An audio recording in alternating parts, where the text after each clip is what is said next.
Good Saturday morning, everybody. Episode 290. That sounds crazy to me, but episode 290 of Hobby Hotline.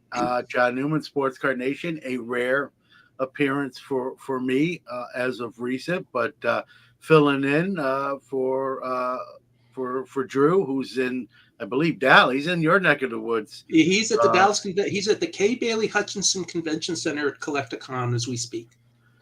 So I'm jumping in. Adam's filling in for Erica. So this is like the pinch hitter episode. So and I'm hitting for me. Yep. And Rich is in his normal chair. So Rich is the only normal guy here. We don't get to say that too often. So anytime we that may be the first time anybody's ever said that. Yeah. So as you can see, also joining me, as we just pointed out, Adam from Heroes for Sale and Uncle Rich Clyde. Good morning, guys. Good morning. I got it. Let's lead off with some really good news. All right. Yeah. Go. I think I know where you're going, but go ahead. And if well, you're not, I'm going to steal your thunder. I'm pleased to announce that one of our favorite hosts is returning in the very near future. Oh, yeah, that wasn't what I was even thinking of, but that's true too. Yes, happy to announce Chris Carlin, formerly of Upper Deck, now of Collectors, will be a part of the regular rotation of Hobby Hotline. He was once before, so it's not he's not new to the show. He's just coming back after, he left on good terms. He just, with his new roles, he had to, get established there and make sure it was okay. So he has the thumbs up. So you'll see. Probably in March, as we close out February here, you'll see Chris Carlin once again. And if you know Chris, as we do, just a great person of the hobby and one of the good guys, and happy to have him back. That when he asked, when I was talking to him and he says, "Hey, I can come back. Do you want me?" I didn't hesitate. Said, "Hey, you're welcome." So we'll see him when the new schedule comes out. In March, but welcome to Chris. But while we're doing some house cleaning, Danny Black, another one of our hosts, his two boys, Zach and Connor, they're doing their bar mitzvah today. So congrats So congrats to the Black family. Good luck, Zach and Connor. No, I don't think you'll need it. And so congrats to the Blacks today as they celebrate that milestone as well. I had forgotten earlier in the week, so when we were kind of scrambling, like who's going to fill in, he's like, "You ain't going to see me, John." So you got me instead, but for good reason, obviously, there, guys. So good morning, everybody. Well, I'll try to catch up on some of these comments here. Philly Joe, good morning. TJ's online. Good morning. Foul 5 Ball. Our very own Adam, Splendid Sports. Good morning. Mike Petty as well. Cooter Lev from you, I think, down from Dallas too. He's from Oklahoma. He's from Oklahoma. Oh, close. We'll count it. Close enough. That's close enough. Abel in Vegas. Good morning. Mookie Chilson, this guy makes me laugh all the time. Mike Petty, all those guys. So welcome. Thanks for being in the chat. Guys, I guess we'll start off with our first topic today. She's, kind of I don't want to say talking to women's sports world, but talking of the sports world right now is Caitlin Clark of Iowa. Just set the all-time NCAA scoring record. And what's going on now, I'm sure you guys have heard it too, right? The same debate we have on the men's side of basketball, right? Greatest of all time, LeBron, Jordan, who is it? Somebody else. Now that's going on the women's side. People will point to Caitlin Clark, Connecticut, or other basketball fans will say Rebecca Lobo, our very own Brianna Stewart, who basically used to live right over there from me, our hometown girl, 4 national titles, never not won one in her time at UConn, obviously in the WNBA now. So now the debate rages on the women's side of the basketball house, greatest of all time. But let's bring a hobby aspect into it. One thing she is the greatest of all time is hobby-wise, highest selling female athlete card with a $78,000 one-of-one superfractor. So that title can't be argued, guys. She's going to hang her head on that. Not that she personally cares, but um, well, kind of weigh in here, guys. I don't know who wants to go first, but thoughts on the card going for 78K, what she's doing for the hobby, any direction you sort of want to go. I don't know. I'm sorry. Go ahead, Adam. No, yeah, you go ahead, Rich. I don't know if she's the greatest basketball player, women's basketball, college women's basketball player of all time, but she's the most transcendent women's basketball player of all time, which is why the interest. She plays the game with a flair. She's hitting these shots from and she's tall and she's hitting these shots from 40 feet away. She is doing what Steph Curry does in basketball, hits these seemingly impossible shots and does it with a flair. Now, that doesn't mean she's the greatest of all time. She also assists very well. She passes the ball very well, but she has drawn the most interest. And in today's world, she's the first real She is the first real superstar beneficiary of the new NIL rules. I mean, we had those two girls playing for Miami that were the gorgeous blondes, and they made a lot of money with NIL, but they made it as much on their looks as they did on, and they were decent basketball players, but they did it more on their looks. She's doing it on her talent. Couple comments real quick, Adam. I like these. TJ says, wish the Sixers had her right now. And Stuke says, hey, she could be that bird magic injection to the WNBA. I'm assuming like hobby-wise and along those legs. And Five Foul Ball says 78K is 78K too much. So obviously Five Ball not a women's basketball or a women's basketball hobby fan. But go ahead, Adam. Sorry about that. I just wanted no, that's right. Yeah, so she actually has the top two most expensive women's basketball cards. Right. Number one was the Superfractor from Bowman U, the PSA 10, 78,000. Number two, not as much. It was the 2022 Bowman U Best Superfractors autograph. That got 16,000. And then number three is Sabrina Ionescu, who is like, I sort of thought that she was going to be what Caitlin Clark is to this league. I mean, obviously we just saw Sabrina in the 3-point contest that she did with Steph Curry. I think that was, I thought that was really cool. And I mean, I wish, with the seasons being different, like with the WNBA and the NBA seasons, like the WNBA season is more during the summer. It's probably harder to get some of the players to integrate that into, like they've done in the past with like the skills competition where they bring some of the WNBA players and then they had a former NBA player and then an NBA player on the team. So, I mean, I guess that maybe contradicts what the point I was just trying to make with maybe it's hard to get some of the players. But I think like when Caitlin Clark makes it to the league, like she's going to be in that competition for sure. So I think,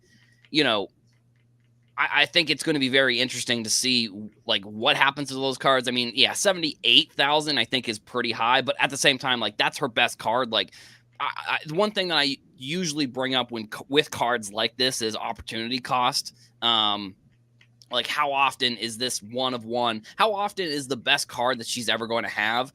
Will that even be available? So it's like, sure, maybe 78,000 is a little bit too much, but also another point to that is like somebody who's spending 78,000 on a card, that's not their last 78,000. They're not like, they have a lot of money to be spending $78,000 on a sports card. So for them, again, that kind of ties in with that and then the opportunity cost. Like how often is a card like that going to be available?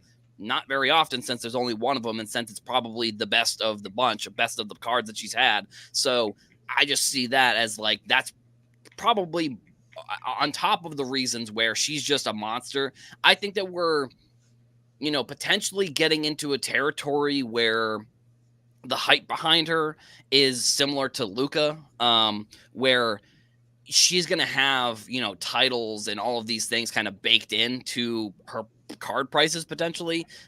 And she potentially could have 2 more shots at an NCAA title because she was a freshman, I believe, during COVID. So she has an extra year, which would be next year's year. So she has this year, which, I think South Carolina is really good. I think UConn with Paige Buchers is obviously a contender. You still have LSU with all of their returning starters from last year who beat Caitlin Clark in the finals last year. I think a lot of people remember that with the viral moment with Angel Reese, who was at the National doing the like face thing to Caitlin Clark, because that was Caitlin Clark's thing. So again, like these things are big for women's sports, and I think they're important.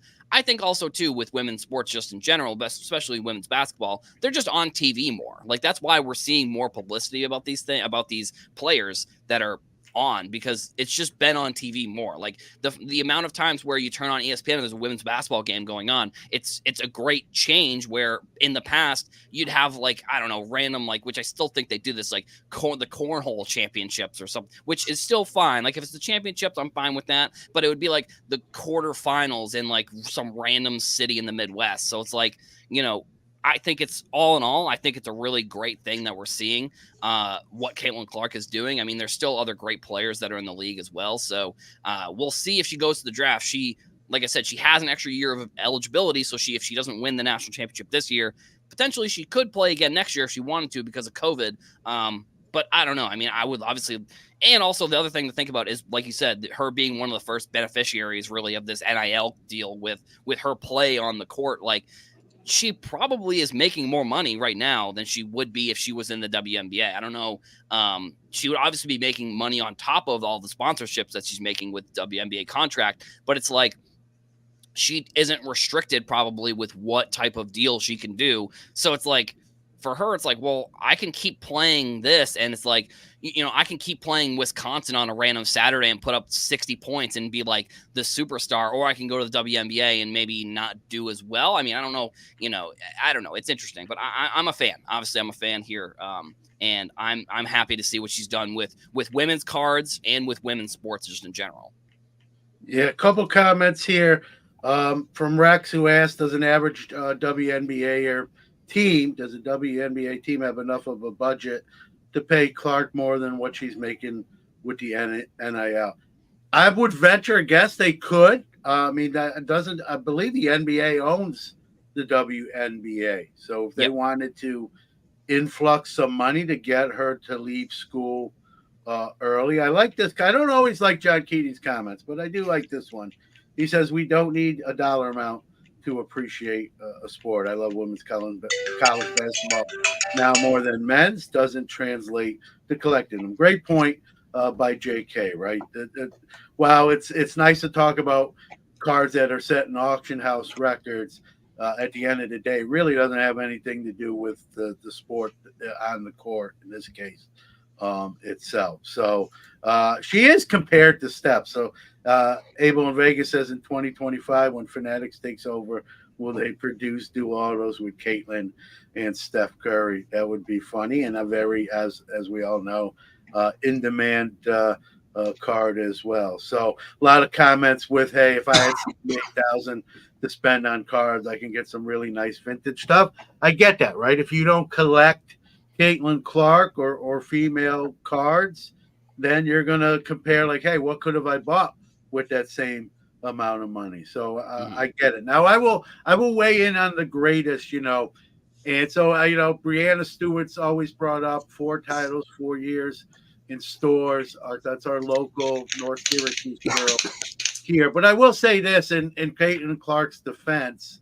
Brianna Stewart, being a 5-star recruit herself, also played with 4 other starting 5-stars. So those Connecticut teams, most years, I could be the 5th player and we'd still win a title shooting bricks. So, Caitlin Clark doesn't have 4 or 5 stars around her in Iowa. So we can, comparing UConn basketball to a lot of other teams and just pointing to rings, I don't think it's fair to Caitlin Clark. I think she has to be obviously in the conversation. It's going to be one of those conversations like the Jordan and LeBron that, whatever side you're on, you're going to be, adamant and staunch in your defense of your players. So it can rage on. We're not going to, end the debate on this show, but I'll just say in Caitlin Clark's defense, those UConn players had like literally all-star touring teams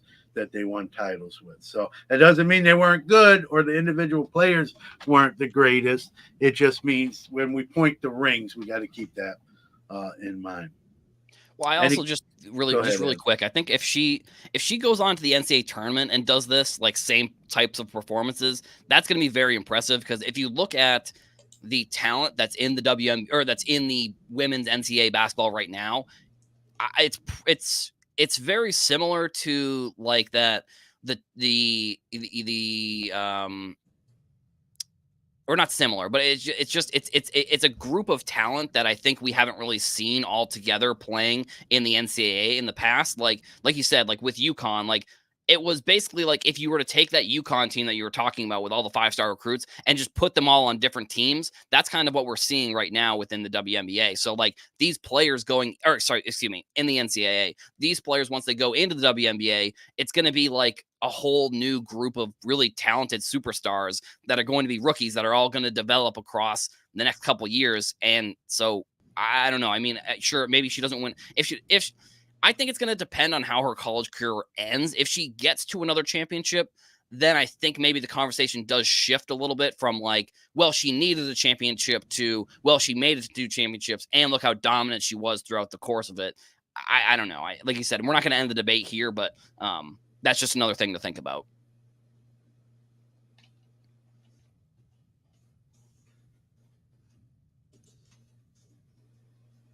Oop. You're muted. John, you're muted. Okay. Okay. All right. I'm just going to say some comments in the chat room. With the WNBA not bucking up, they lose some players to overseas. I get it. I don't know how much. I'm assuming the NBA is heavily involved. They just probably don't want to pour a lot of money and lose, right, when they already have a money winner under their belt in the NBA. So I think that has a lot to do with. Here's some salaries Mike Summer dug up here. So we see, $250,000 here in almost in these 3 players: Jewel Lloyd, Arike Ogunbowale, and Diana Taurasi. So there's money, right? There's money to be made. And I got it without, being an expert. I got to think Caitlin Clark would probably command similar contracts as those players, especially being younger and would be basically a WNBA rookie. So those are all a little bit older players, especially in Diana Taurasi's case. She's got to be in her 40s, I venture a guess. So Stuke says Maya Moore won NCAA and WNBA rings. Great to watch her play in Minnesota. So, we got the U.S. ladies soccer so much. They didn't get much hype, and she's a professional GOAT. So, that'll be the other argument too. Why do certain female athletes get more shine than other ones? And we do that in men's sports too. So when we talk about overrated and underrated. So any final comments, Rich, to close this topic out? No, I think we're ready for the next one. And Caitlin Clark's a heck of a good player and a heck of a great player. And let's enjoy her while she's still at Iowa and see what she comes up with for the rest of the season. Yeah, another great comment from Mike. And, this NIL thing has really changed the landscape as well, because now these players, and this is not a female thing. This is male and female at the college level.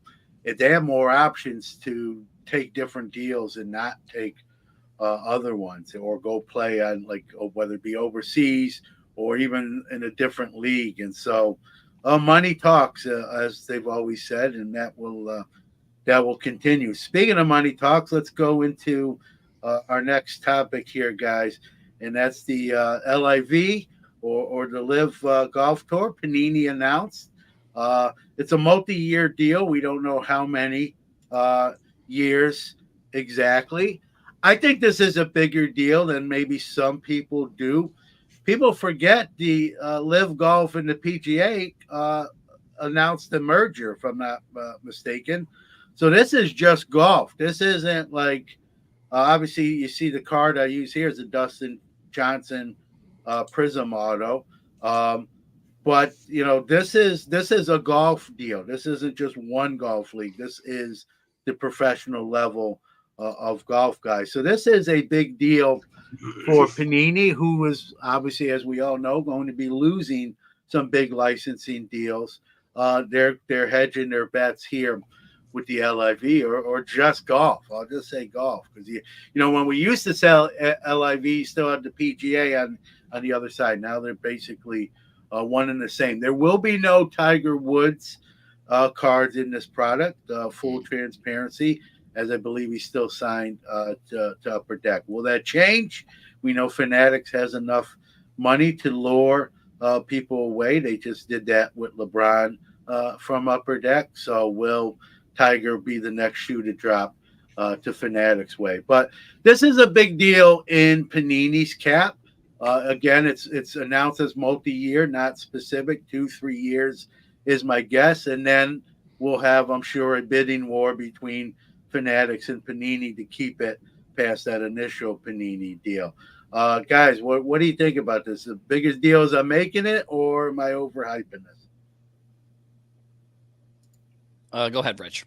Okay, we were talking about this in the green room or whatever we want to call our warm-up room before. And to me, this is similar to tennis. And several years ago, I wrote an article when I was writing for GTS about the problem with trying to sell tennis cards. And one of the big issues with selling tennis cards is you're not in any place really. I mean, for the majors, you're at a place for 17, 18 days. And that's more than you're at any place for a golf tournament. There's no hometown teams in golf tournaments. John's got Syracuse University. They did win a national title. It's 20 years ago, but the basketball team did win a national title under a very famous coach. They've got a long history. And, in the 80s, your players like Ronnie Cycli and Louis Orr, and I believe Dwayne the Pearl Washington went to Syracuse. And you have people like that. They were stars, and they would make a lot of money today with NIL, but that's a different subject for a different day. Adam's wearing his Red Sox cap. You've got a hometown team in the Boston Red Sox, and Boston's got the Red Sox, they got the Bruins, they got the Celtics, they got the New England Patriots. Golf doesn't have a hometown team. So you have to be a fan of the golfer. And I don't think, unlike auto racing and our friend Logan Ward, I don't think you have as much interest in being fans of individual golfers and the merchandise as you do for racers. And that's the biggest problem everybody's always had with golf carts. And the reason Upper Deck did well enough with golf at the turn of the century was they had Tiger Woods. Well, Tiger Woods was a transcendent figure. We talked about that with Caitlin Clark being a transcendent figure. There's no transcendent figure in golf right now. And there's no hometown team in golf. And so you have to hope that the hobby wants these cards because you don't have logical places to sell them, to fans coming into a city or something like that, other than for a very brief window. Yeah, and then go ahead, Adam. Go ahead. I was gonna. If you have something to say, I can go after. I'll do my. Well, I think golf is going to be a better. I'm not saying golf is the NBA or golf is Major League Baseball or NFL or even maybe soccer, but I think. I think this is going to be a bigger deal than I think that there are a lot of golf fans. People, and then whether you agree with it or not, right? You can put anything on a Prism card, right? I've seen pickleball.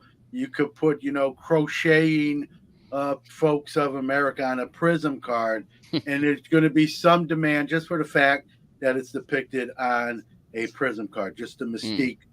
Around that product, right? And Tiger Woods, while he's not in this deal, if he eventually becomes part of the deal, let's say Fanatics gets the next licensing with LIV, backs up the Brinks truck to the Tiger Woods and gets him in the product, then that's going to be an even bigger deal. But I think there's people that move the meter in golf, the Dustin Johnson, Brian Archibald, not in the same way Shohei Ohtani or LeBron James. I'm not putting them on that level. But there'll be an interest in this product. Panini is going to make some money on this deal.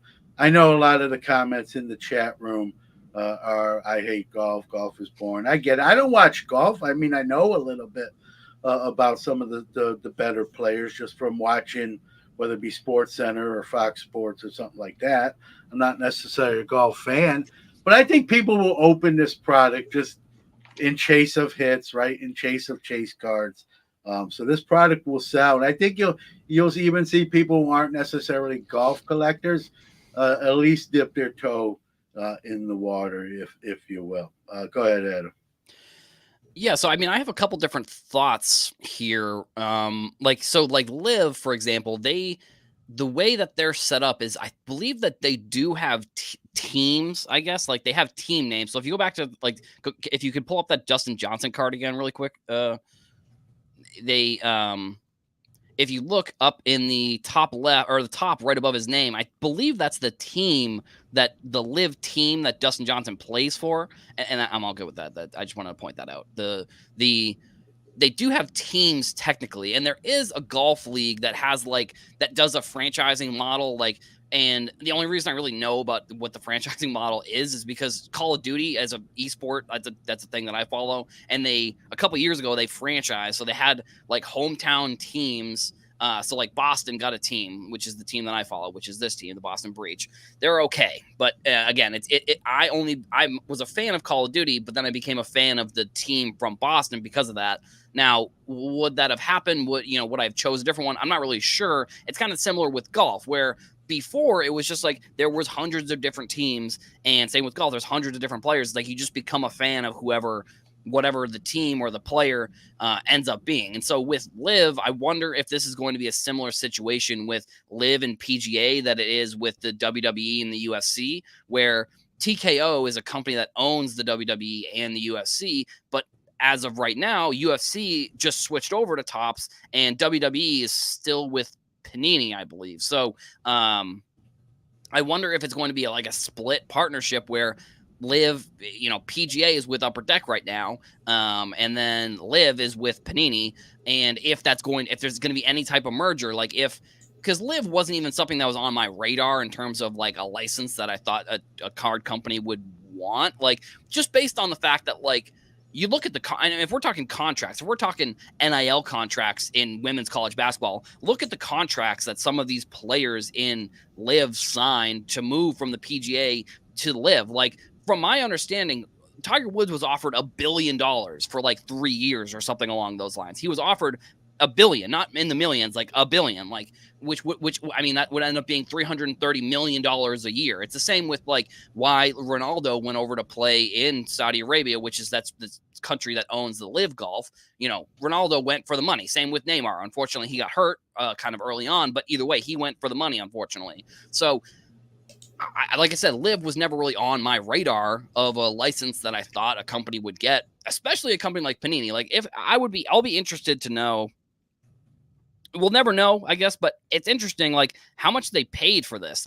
Because if it's not something that there was anybody, if there were no other suitors, then they probably didn't pay too much. But if Fanatics was in the mix, Fanatics has way more money than Panini does. So if Fanatics passed up on this, I think that says more about just the LIV contract in general, or just maybe golf in general for Fanatics. They don't really care about golf the same way, because I don't know, maybe down the road they're trying to get the PGA. Maybe that's what they're trying to do. And this could be, like I said, Fanatics has always been pretty good at going one step ahead of the business move that needs to be made in order to acquire the other thing. They signed Bronny. They signed Rich Paul's this one of the C-suite executives at Rich Paul's agency, which is also LeBron's agency, to come and be the basketball I think player relations manager at Fanatics, so that way they could get LeBron. That was both those moves were to get LeBron. So I don't know if Panini is doing the same thing here, where they're trying to get LIV,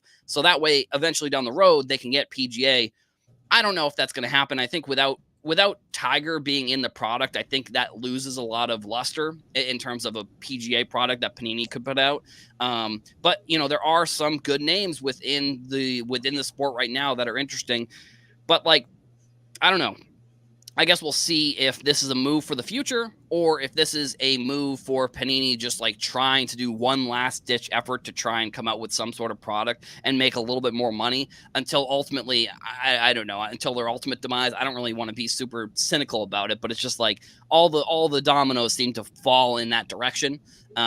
So it's interesting that they're still trying to get they're still trying to get other licenses, but at the same time I almost wish that they would not focus on that and focus on the actual products that they're coming out with, because if we're going to be honest, the products have been bad. Like they just haven't been the QA of these products that they've been coming out with have not been good. So they have people focusing on trying to get Live Golf and not focusing on trying to make sure that the Anthony Richardson autographs are real. Like that's the one guy that you have in your product, and that's not Live Golf, but that's just maybe another rant for another day. But that's just, that's where I'm at in terms of this Live Golf situation. I think within Panini, I think.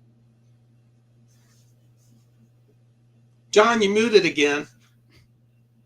I know. I keep doing that to keep my mouth shut. The comment from the battery: it should be immensely popular with golf fans because there hasn't been any product to collect for years. I think it's going to sell. Now, Adam brings up a good point, right? What did they pay to get the licensing? That's where, whether it's going to be, they're going to take a loss on it or they're going to win on it, right? Like he said, we'll probably won't know. They're probably not going to announce that figures, and they're always going to portray it as the product's doing very well and they're glad to have it. And another, like Adam brought up, was there a bidding war? How far did Fanatics go to try to get it to? We don't even know. Did Liv just go to Panini, or did Panini just go to Liv and say, let's get this deal done? And that's, or maybe there wasn't a bidding war. Maybe they just, two parties found each other and said, let's get married here. Whatever that cost is, that we'll probably won't know. I think this will sell. To what level remains to be seen. And breakers are I saw comments. Breakers are going to get all the big hits, but you better believe you're going to see this with breaking outfits. Breaking this product down, especially the higher end, the prisms, and if they do like National Treasures top type of releases, you better believe those breakers are going to be selling spots and that sort of thing. So we may not like it, we may not buy it, but that doesn't mean there isn't a market for it, right? So I think, listen, they're losing licensing, they're trying to scratch and claw and survive, and so this is probably one of those ways they're trying to do it. Well, I think you just made a great point that I think the chat and honestly just people on social media in general could probably take from that. If you don't like something, don't buy it. It seems fairly simple to understand. Like, I see a lot of people complaining about the product, but it's like, if you don't buy it, like there's going to be people that buy it, but at the same time, it's like, if there are customers that don't buy it, like, I mean, I don't know what the percentage of people who are complaining but then end up buying it are, but like, that's just always been my kind of thought process within social media, is like, if you don't like something, don't buy it. Now, that's coming from somebody who does a daily podcast, but at the same time, it's like, who complains about stuff. But at the same time, it's like I said, just if you don't like something, just don't go out of your way to buy it. Like that, it seems fairly simple, but at the same time, like there's hundreds and thousands of tweets all the time about people just complaining about, random things on the internet, which is just, that's kind of par for the course of using the internet at this point, but still. Yeah, and that's the thing, right? You control whatever your card market is, where you put your dollars from your wife. Said that, till my face turned blue on the podcast. This product is going to sell. Will it sell enough for Panini to be glad they paid what they paid for the licensing? Only time's going to tell. We'll, like Adam said, we'll probably never really know. They're not going to come out, even if they were to lose, Adam and Rich and Panini's never going to say, well, we took a swing at the LIV golf and we lost $10 million. You'll never know. Someone on the inside might know that, and maybe they leak it out, but they're never going to, even if that's the case. All the marketing is going to be, we got this. Look at what's in this product. This is the chase card, Super Factor 101. They're obviously going to hype it up. And I see some funny comments in the chat room. What's next? 90-day fiance cards. Who knows, right? We've seen, we've seen crazier things, man. And non-sports have really sort of risen in the last few years as well. So nothing surprises me anymore. We've seen pickleball cards, we've seen bowling cards, we've seen some crazier releases. So we've seen Gary Vee do cartoon cards with characters that sold like hotcakes. So yeah, maybe 90 Day Fiance is not as far off the beaten path as we'd like to think it is. And Panini's going to scratch and claw and get licensing that maybe no one watching at this moment is buying, but someone else out there is going to take out their wallet and make a transaction. And it's smart to try to think outside the box, especially when you're about to lose some major income generators. Should we point out that Beyonce has the #1 country single in the country right now? It's the crossovers that people don't exactly #1 expect. in the country charts. Only rich if she's dating a famous athlete. Is she dating like Beyonce? Beyonce's maybe I Beyonce's married to Jay-Z. Okay, right. Well, he's got sports cards. He's got a top basketball. He does that. His card. So I'm dead on. And Jay-Z's cards bring crazy money. It's called Texas Hold'em. I haven't heard it. I don't know. I'm not necessarily a Beyonce fan. John, you're a sped ed teacher or a sped ed teacher's aide. Ask your kids to play it for you. I'm sure I'll hear it when they shouldn't be on their phones, and I can tell them to turn it off. Yeah, they're on their phones in their class. From what my wife is telling me, I guarantee you they're on their phones in your classes too. Yeah. Oh yeah, they are. We got to tell them to put it away till their work's done. So, I'm sure it's a big hit, but Jay-Z has cards. I mean, it's probably very few cards that haven't been made yet, and that's probably coming. Any last comments, Rich, on LIV? I know you kind of started it off before we go to I hope I did want to go to one point of Adams though. Panini does have at least one soccer license or two of their soccer licenses are going for more than 5 years. So they've got some solid licenses that are going to be around till 2030, 2031. So they have a reason to stay in business. Right. It's not like they're going to have nothing. Soccer is a big sport. So and they have like you said, FIFA World Cup, whichever license you want to call it. But with that FIFA, I mean, that they're at least going to have it through 2026.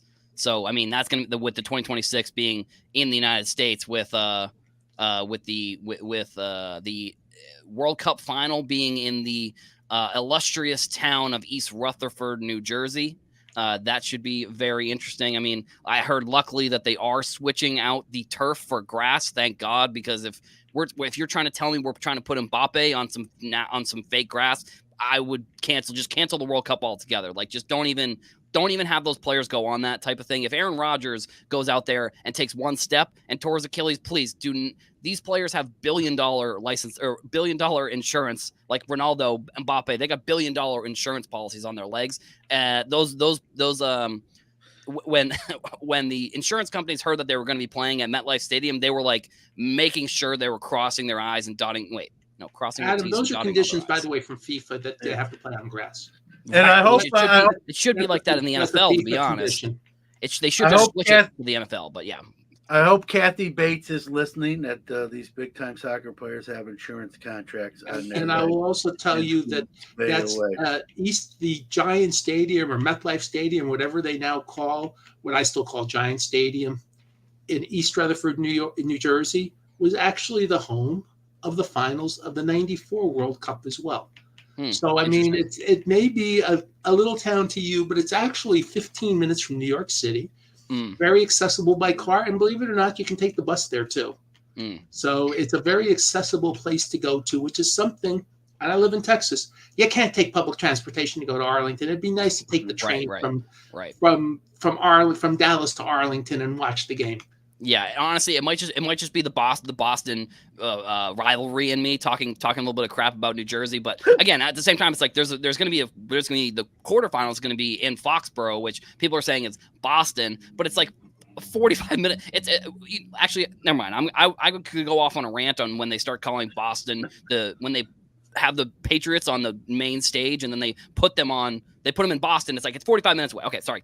Well, I will tell you, East Rutherford is legitimately 10 to 15 minutes away from the Right. Lincoln Tunnel. It is not 45 minutes away. Maybe during some really bad rush hours, yes, but it's not. Right. 45 minutes away is like Newark, New Jersey. Right. There's a difference. Which, by the way, no offense to Newark, New Jersey, not the best town. I know we bag on Atlantic City. Newark there's some nice areas in Newark, by the way. Yeah, I haven't seen them yet, Rich, but I haven't been looking too hard either. Well, so, I'm sure there is. There's a good and bad section in every city, including the one I live in. So let's get to the next topic. All right. Yeah. Sorry, Newark. All right. So we talked a little bit about soccer. So let's go into more soccer talk. We're all familiar with the debut patches that were put on Major League Baseball players making their first ever appearance in a Major League game, and then those patches were made into one-of-one cards to be distributed in Fanatics/Topps product. Well, it's coming to Major League Soccer as well. We see in this photo here, there are the debut patches.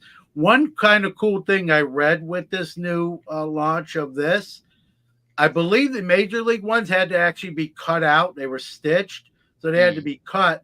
These are, I believe, Velcroed on, so they could actually just be kind of ripped off and then made into the cards that they are going to become. So they've improved as far as the ease of getting them off the uniform and into a card. They're just literally like Velcro, like the old Velcro sneakers we used to wear as kids. Rich, you might still wear them. That's okay. But, it's the Velcro. You rip these off onto a card, they go. And listen, soccer market, like we just talked about, is a bigger one than probably golf. So this is going to be a big hit. And I know I can bag on Topps and Fanatics sometimes, but those debut patches were a great innovation and something different, right? And so I liked them. I didn't get any, obviously, or pull any or buy any, but I liked that parallel, that kind of one-on-one card where if Anthony Volpe turns in to be the next great Yankee shortstop, that card's going to be $1 million card headlining an auction someday, right? Has anybody pulled that? I don't think I've seen anybody pull that card. I don't know. Not me for sure. I didn't pull any of them, so I don't open. I don't think I've seen some of the bigger names pulled from that set. No, neither have I. So that's but whenever, well, maybe we can start a rumor they went out the back door to certain people, but this is going to be a bit. I like it. I may not be a soccer card fan. But people who collect soccer, I'm sure they're applauding this and hoping to be an owner of one of these cards. Does this make any difference, though? I guess that's my question. Like, I think it's a great idea. Does that ramp up the soccer hobby any more than the level it's already at, or not necessarily? Well, I'm going to let Adam speak more because he talked about this, but I just want him to extrapolate something talked about on Hobby News on the Hobby News Daily podcast. They didn't do this last year because with the timing. Could you imagine if they had done that for Messi's first game in the NASL or the MLS? Yeah, that would have been. There are. He did have the mystery autos, like the mystery autos within the Topps Chrome. I believe it was within Topps Chrome were actually just Messi autos. Like I'm not. They did it similarly with like how they did with the Vladimir Guerrero and Eloy Jimenez. I believe that those were in Bowman. I think Bowman Baseball, like their rookie autos. I believe that they made them mystery autos in that product. I think I view the MLS very similarly to how I view the WNBA. Like they're both leagues that are very young in terms of how long they've been around. So like the MLS and the WNBA have both only been around for about 25 years. Like I think last year was the WNBA's 25th anniversary season. And I think the year before that for the MLS was their 25th anniversary season. So like, if you look at if you look at like, I would be interested to know if you were to go back to the inception of the NBA, 25 years into the NBA, into the conception of the NBA, where were they at in terms of how, if people thought that this league was going to be viable or not? Obviously, there was no, you probably find, like, unfortunately, you have to look for like newspaper clippings and stuff because it was way before the internet. I mean, it was 75. They did 75 years a couple years ago, so that'd be way before the internet. So it'd be probably a little bit hard to find. But yeah, if there was a messy one, I mean, the thing with soccer that I think is good that they're doing is they're making it clear which players are going to be like rookies, I think, which over the past few years, that's been one thing that I've noticed that's been a little bit tougher to distinguish, and why I think actually soccer may not be as popular as some other sports, because for a while, there was no clear answer on like what a player's rookie card was. And with the MLS, so MLS, WNBA, why I think that there are more players that are going into those leagues now that are much better than where they were in the past, 10 years, is that at the age of 13, 14, when it's like, okay, well, now you have to really, or even maybe some players younger than that, you have to decide whether you're going to do that, like whether you are going to try and make it to those leagues. And with the MLS, you can play in the MLS at 16. So it's like, it might even be younger than that. WNBA, you have to be 21, I think, to get even drafted. So you have to play at least 3 years. It's kind of like football with players where you have to be in the league, you have to be in the NCAA for at least 2 or 3 years. But now there's actually a viable option for those players to make it to that league and make money doing this professionally, where like Christian Pulisic is I think one of the last players, American players at least, that will have to go overseas to make his professional career viable. I think players can make their professional career viable by starting in the MLS now, which I think is going to be big for those types of players, because like you said, there are the home teams within the MLS. So it's like you have, for example, like a Brendan Aronson was one of the first players that kind of came up through that Philadelphia system. Then he goes overseas. His overseas career has been okay, but like if he's a player that goes overseas and he has a monster career, people are going to probably remember he started in Philadelphia. Like he has MLS Philadelphia rookie cards. So with these patches, I guess it'll be interesting to see if they limit the patches to rookies or if it's whoever, because I think one other thing with the MLS now is they're getting players. So, Sergio Aguero not Sergio Aguero. So with Messi, there's another player that Messi has played with. Well, one thing, while you're looking that up too, speaking of Messi, I read, I don't know if it's true or they're going to try to do something where they sneak one in there. He made his MLS debut last year with Miami, Adam and Rich. So, unfortunately, there's probably not going to be a Messi MLS debut patch unless somehow, I don't know how they would even do this, and they would probably take a lot of heat. They do it retroactively. I don't even know if you can legitimately do that. And a comment from John Keating. Does anyone actually know MLS? Yes, I will tell you this. Harris. Yeah. That, and I will tell you this. In the last 6 months of shows that I've done, I've sold 5 sealed MLS boxes. I don't know whether that was a fan, someone chasing hits. I'm just saying there's a market for it. I sold 5 boxes that I would never open, but had in my inventory, put on my shelves at my show, and they sold over the course of 6 months. Adam's point. Oh, sorry. It was Luis Suarez was the player. And sorry, I can finish up really quickly here. Luis Suarez is going to be playing for Miami FC, who, like, Luis Suarez is he's like an iconic player within the world of soccer. He's probably going to be getting one of these patches on his card because he's making his MLS debut. Actually, they already made the MLS debut. So actually, maybe that's something I need to take a look at as well. But either way, you have players who are, pretty big coming from overseas. Now, we had already seen that with, we had like David Beckham, we had Zlatan Ibrahimovic, we had like Wayne Rooney way back in the day.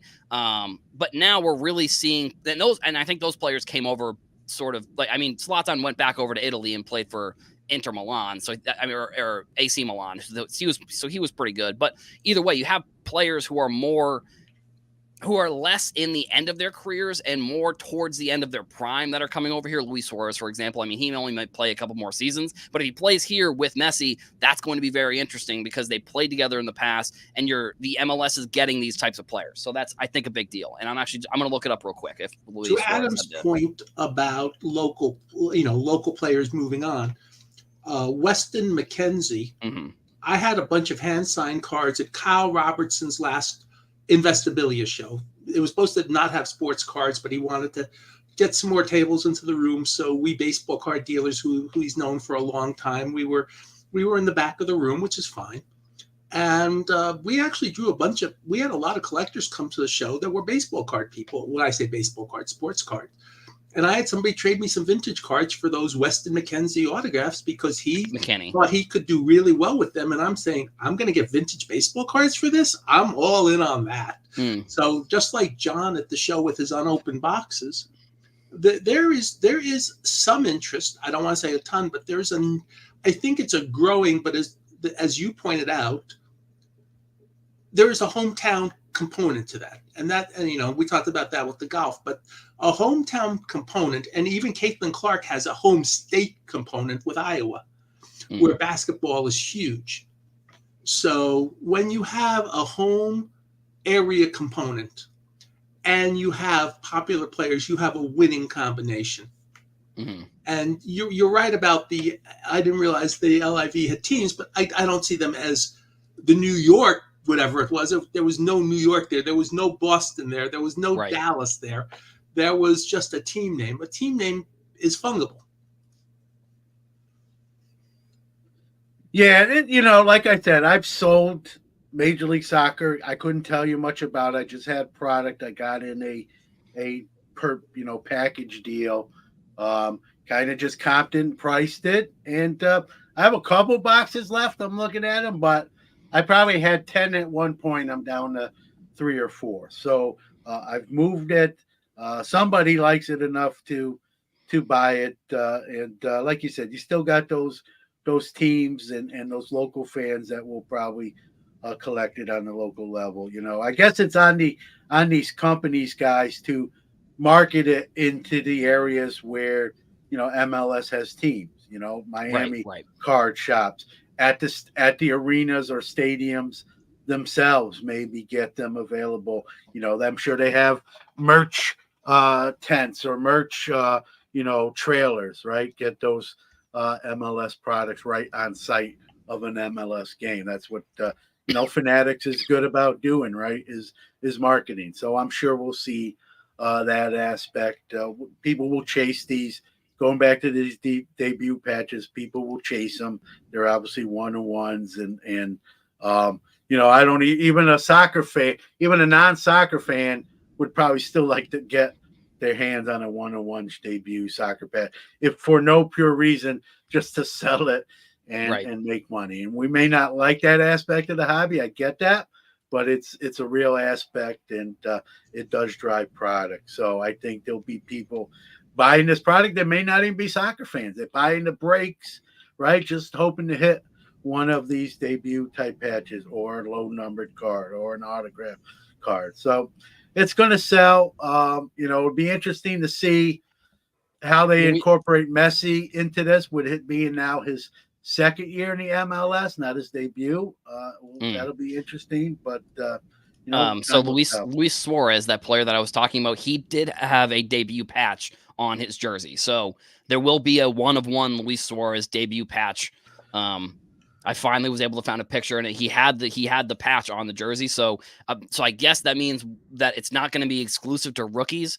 It will be players that are coming from overseas that come here and play in the MLS. Like if Brendan Aronson, for example, comes back, he probably wouldn't, because he already got his rookie and he already played in the MLS. We probably wouldn't get that debut patch. But Suarez, for example, he's a big name that did get that debut patch, so he is going to have that 1-of-1 card. So that's going to be, I think that's a cool idea, and I think it gives, I think it gives out of the United States collectors a reason to be interested in MLS products, because like if you have a player who, I don't know. If you have a player who played for maybe Dortmund, or you have a player who played for another German team like the Bayern Munich or something like that, like if they played their whole career and then they decide to come here, you probably have a fan base of people who are going to be interested in that specific card if they also get the debut patch. So like, I don't know if Reyna comes and plays in the MLS one day, he'll get a debut patch even though he's played overseas for so long. And I guess that will also be interesting to see, like if Topps or Fanatics ends up ever getting the FIFA license, or if they do, because they do have the Champions League license, this is one of the nuances that I think is a little bit confusing. So like Panini has the Premier League license, but Topps and Fanatics have the Champions League license. So like Topps and Fanatics can make English Premier League player cards, but only to a certain extent. They have to be in a Champions League set where the Panini can make Prism Premier League. So it's like, are they going to do this? Like maybe this is a test for what they'll try and do overseas. I actually think it'll probably be a lot harder to do that overseas, if I'm going to be honest, because you got to get the patches over there and you got to get the players to buy in, and what ends up being the rookie or whatever. But either way, I think it's hopefully a step in the right direction for Topps and Fanatics to take soccer a little bit more seriously in the grand scheme of things, which, I mean, that's something I've been waiting on for years. Like soccer has been one of the main sports that I followed within sports cards really since I got into it. So I'm excited to see that, Fanatics and Topps are taking soccer a little bit more seriously now with this patch, I suppose. Well, you also bring up, and I'm always thinking about missed opportunities. And granted, we can't set the Wayback Machine to the 1970s, much as I'd like to sometimes. John was just starting to let Topps baseball cards in 1979. Reggie Jackson in your first pack, if I remember correctly. That is correct. Yeah, Mr. And October. Adam, That's what really. Even born in the 70s, I'm guessing. Because he's young. But thinking about missed opportunities, I wish Topps had done a North American Soccer League set in the 70s, when Pele came over and Franz Beckenbauer came over. They both played for the Cosmos, and Giorgio Chinaglia and Shep Messing and all the great players, Carlos Alberto and all the great players for the Cosmos, not even counting George Best coming for a different brief time to the NASL, and other of the great soccer players. We could have had NASL rookie cards in the 70s. We have Sportscasters cards, but that's not the same. And we could have had a tennis set in the 70s, because tennis was huge in the 70s. And they Topps was doing so well, they never probably said, this is too much effort to actually chase down every single player in tennis to get a set. And same for golf, but all those sports that were on TV, when you have 3 TV stations. And so it was missed opportunity then, and I'm kind of glad we're not having the same missed opportunity today. We're going to get Messi, we're going to get Suarez in Miami uniforms, and that's a great thing, and that's something that I'm glad to see is going to continue. All right, guys, we're up against the hour. One quick topic. I know we went a little low key. Let's bring it back a little mainstream. We don't have to spend a ton of time on this, but I finally opened my traditional box of Topps 2024. I saw the spec sheet pictures of it, and then finally opening it personally. I thought it looked better in person. That neon light effect, a little bit of a different design. I kind of like white border type cards. I will tell you this: it's tradition every year since 1980. I open a box of Topps flagship, usually the first week it comes out. This year I did very well with what I pulled. I got a acetate to 10 Jake Fraley and a Mason Wynn red auto to 25. He's the 43 on the top 100. Both those cards are long and sold, and paid for the box about 4 or 5 times over. That doesn't happen every year, so I don't want to act as if it does. But this year, as Sammy Sosa would say, Topps flagship been very good to me. So I can say that this year. I can't say that every year. But I actually like the design. Will I open more? Maybe here and there in dribs or drabs. I'm going to a Topps Rip party tonight at Nick Brower's card shop in New Hartford, New York. Shameless plug there for him, but he's a great guy, great store. That's 7 to 10 p.m. in New Hartford, New York. Going to have a lot of deals and silver packs and special stuff and giveaways. And they're doing that across the nation at Rex, the sports card shop as well. They're going to have Jody Davis, former Chicago Cubs legend, in store signing autographs and probably ripping a few packs as well. So check your local LCS listings. There's probably a Topps Rip party in your neck of the woods. I'm going to travel an hour to go to mine and see, kind of cover it for Hobby News Daily, cover it for Sports Card Nation. And so I'll end on that. But go ahead, Rich. And I'm traveling 5 minutes to my Hobby Rip party tonight. There you go. And any rip part? Yeah, go ahead, Rich. It should be a lot of fun. It's a positive thing. I'm glad Rex and his team are doing at both their locations. I know the place I normally go to there at Collecticon downtown. So they said, "Oh, just go to Triple Card Plano." And I said, "Oh, that's even better. That's closer to my house than your store." And they actually gave the store is called the Beast in Plano. And they gave me a whole bunch of donations the other day, including somebody had pulled out their hits they wanted to keep from 2024 Topps, and they gave me everything else, which is great for my purposes. And so I just processed a whole bunch of donations, taking them out of the wax boxes and putting them into 3,200 or 5,000 count boxes. And I agree with you, John. I'm really impressed. The names are readable. The numbers are readable. And the design is good. And I suspect that the new influx of talent they received from Panini really helped cement how good this product is this year. And you're muted again, John. John, you're muted. I can just go here. I think maybe. All right, hang on. There we go. Oh, okay. Yeah. What's up with these rip parties? Special cards. Yeah, they got special pricing. I know they ship to the store some special product at discounted rates. There are silver packs. In some stores, they are celebrities. I know in Nashville, Johnny Manziel will be there. I don't know the correlation to baseball. In sports card shop, you got Jody Davis. I don't believe Nick got anyone at New Hartford, but he's got some special product, some special silver packs, some giveaways, some gift cards from Fanatics. So it's just a party for 3-4 hours. I think there'll be some food involved if that's your cup of tea, probably some pizza, some drinks. If you're having fun, right? The hobby is supposed to be fun. It's a fun night, same day, all across the country, where you can go to your local LCS, support them. Don't get me started on supporting local LCSs. I will say Rob Beerus has posted on Facebook. He has, I think, the UCLA quarterback will be doing an appearance there, and I'm sure there will be other player collectors at other stores around the country as well. I think that's kind of neat. I'm sure there'll be a few surprises unannounced, right?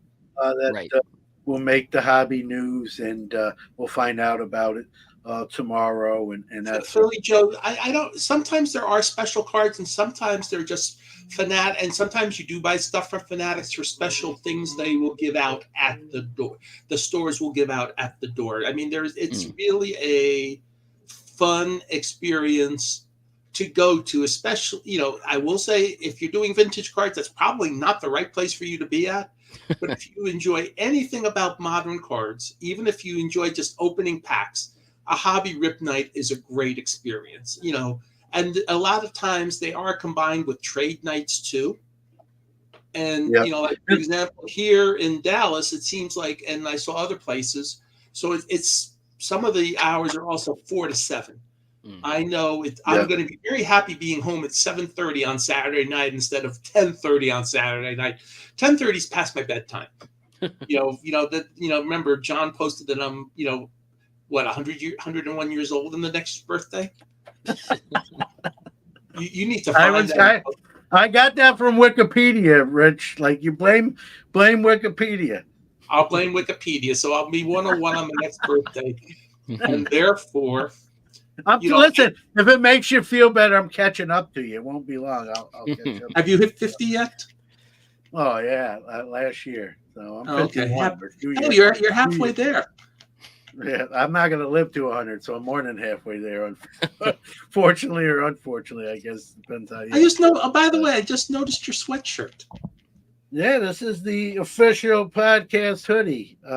It's not really new; it's a couple months old, but I've never. I'll be rocking. Yeah, I'll be rocking it tonight. It's got the 42 on the hood. I'm not gonna and a logo on the back. So I don't know if you nice. Oh wow! All right, enough about that. You need to make more. You need to make more of those. It was wonderful when we had our one little cold snap this year. Our friends from the Dallas Card Show gave me a hoodie, and it was wonderful during the cold weather snap. Yeah, I wear this. Listen, we don't really have warm weather in Syracuse, so I get to wear this more often than not. And John, it's going to be 90 in Dallas on Tuesday. Yeah, well, I'm a little jealous. If we add up if we add up the next 3 days of temperature here, we'll hit 90. So if you add to Sunday, Monday, and Tuesday, we'll have 90 if you add those. Well, we'll be 90. We'll be just about 90 on Tuesday. So I'll see your 3 days and I'll match you one day. Yeah, and then we have a cold snap and we'll be in the 60s, which is the normal temperature. That would be a warm front right now. Right. So. Anyway, thank you all for listening. This has been fun. Adam, do you have anything you want to close with? Other than I do want to give my weekly shout out to. I love listening, especially when I'm doing Hobby Hotline, to your recap show as a good warm up for what we want to talk about. Right. Yeah, I mean, Hobby News Daily is daily. Obviously, Hobby News Daily is daily podcast, about 10 to 15 minutes, kind of depending on how fired up I get about whatever the topic is for that day. So go check that out. That's Apple, Spotify, Hobby News Daily. We're coming up almost on a year that we've been doing the podcast. I think we launched it in either March or April of last year. We're definitely over 250 episodes, which is really, that's a really cool accomplishment. That shout out to Danny for allowing me to kind of do whatever I need to do on the podcast. I've done podcasts in the past, like my own podcast, but he's basically letting me do it the way that I want to. So big shout out to Danny. He's a host sometimes here on Hobby Hotline as well. And yeah, just one of the things I talked about on social media is people complaining about different products and complaining about certain things. And it's within sports cards and within the hobby, this is always my message at the end of these episodes that I always try to say is there's going to be new people coming in every single day. And there's going to be new people that were in the same position that you potentially were in when you first got into sports cards. Not talking to anyone specifically. I'm talking about more just the industry in general. So, if people have questions, if people don't know the answer to something, be nice to them, give them the answer they're looking for, because that's one thing that makes social media great. Is that if you have a question, sometimes you can get an answer fairly quickly. Sometimes, you might get called an idiot, but at the same time, I'm telling people don't do that. If you're thinking about doing it, don't. Just, give people the answer that they need and then move on about your day. You're helping somebody who was in a position similar to you back in the day whenever you got back into sports cards. So just be nice, be intelligent, give intelligent answers. Don't be sarcastic. All these types of things to new people coming into sports cards, because those are the people who are, hopefully going to continue to make this industry as great as it is today. Yeah, well said. And we were all new, like Adam pointed out. We were all new at some point. I was new a long time ago in 1979. Kind of scary to say, but and we're not going to be here forever. That's how life works, and so we need that next generation carrying that baton forward. People are going to collect what they love or they like. People are going to buy, whether you like it or not. People are going to buy product just to flip and sell, and you might not be your MO, may not be your forte, and I get it. But it may be theirs, and if they're doing everything legally and above board, there's nothing you can do about it. You don't have to like it, but to each their own, as they say. I also just want to kind of close with what we started with.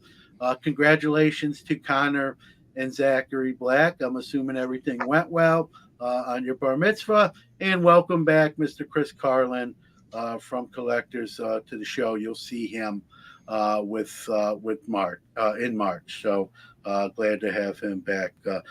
Sometimes we have people come back, and he's one guy we're glad to have back. So look for him in March. And I've been told like nothing's off base, so I'm sure those should be some interesting shows when he's on. So, Rich. Keep, as Chris Harris would say, keep on rocking the free world. I'll just say, if you have a chance, go to Hobby Rip Night tonight. I've seen other people, there's always a lot of good hobby content. And as you saw, we did an hour of a lot of positive things, and there's always good things going on. Mm-hmm. And if you search for the good, you just might find it. All right. Well, for Adam, Rich, and Pastor John, we'll see you next week.